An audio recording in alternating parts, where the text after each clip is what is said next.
আসসালামু আলাইকুম রহমতুল্লাহি ওয়া বারাকাতুহু। দেশ এবং প্রবাস থেকে যারা আমার এই লাইভ ভিডিওর সাথে যুক্ত সকলে জানান ধন্যবাদ, শুভেচ্ছা, অভিনন্দন। দর্শক বন্ধুরা, আমি এই মুহূর্তে অবস্থান করেছি কুমিল্লা জেলা 14 গ্রাম মিশানি গরু বাজার গরুর হাটে। কুমিল্লা জেলার সবচেয়ে বড় হাট মিশানি গরু বাজার গরুর হাট। আমরা দেখতে পাচ্ছি হলিস্টিয়ান ফিজিয়াম গরু, একটি বড় জাতের দুধের গাভী আমরা দেখতে পাচ্ছি এই মুহূর্তে মিশানি গরু বাজার গরুর হাটে। আসসালামু আলাইকুম ভাই। আসসালামু আলাইকুম, ভালো আছেন ভাই? ভাইটা কি জাতের গরু? হলিস্টিয়ান ফিজিয়াম গরু। দুধ কতটুকু হতে পারে মুরব্বী? 27 থেকে 28 লিটার দুধ হতে পারে এই গরুটির। দর্শক বন্ধুরা, হলিস্টিয়ান ফিজিয়াম জাতের দুধের গাভী। দাম চাওয়া হচ্ছে কত টাকা? দর্শক বন্ধুরা, 3,50,000 টাকা দাম চাওয়া হচ্ছে এই 27 থেকে 28 লিটার দুধের গাভীটি।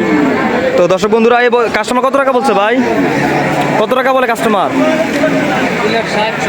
2,60,000 টাকা বলা হয়েছে, কিন্তু এখনো বিক্রি হয় নাই। তো দর্শক বন্ধুরা, কত টাকা হলে সেল করে দেবেন ভাই? কত টাকা হলে বিক্রি করে দিবেন? 3,10,000 টাকা হলে সেল করে দেবে 27 থেকে 28 লিটার এই দুধের গাভীটি। দর্শক বন্ধুরা, কুমিল্লা জেলার সবচাইতে বড় হাট 14 গ্রাম, কুমিল্লা 14 গ্রাম নিশানি গরু বাজার গরুর হাট।